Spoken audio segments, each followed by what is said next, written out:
Nous allons maintenant parler de la conversion de type. Alors ce que j'appelle type, ce sont les types d'objets qui sont soit polygonales, donc avec des faces, soit des courbes, soit des objets textes. Donc en fait, on va pouvoir, grâce à une commande que je vais vous indiquer, passer de l'un à l'autre.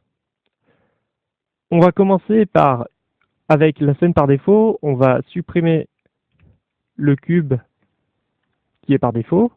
Je vais ajouter une nouvelle courbe de Bézier. Et cette courbe de Bézier, je vais la convertir en objet polygonal. Pour appeler la commande de conversion, c'est la commande Alt-C pour convertir.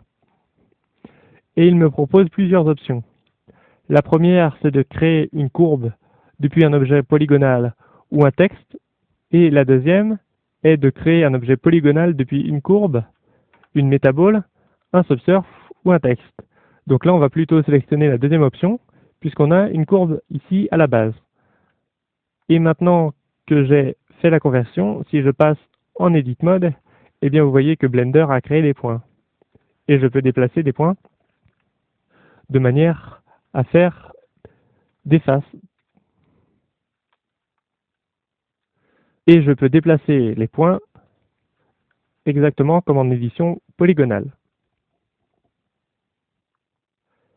Donc voilà pour un sens. Maintenant, on va voir dans l'autre sens, c'est-à-dire comment passer de cet objet polygonal en courbe de Bézier.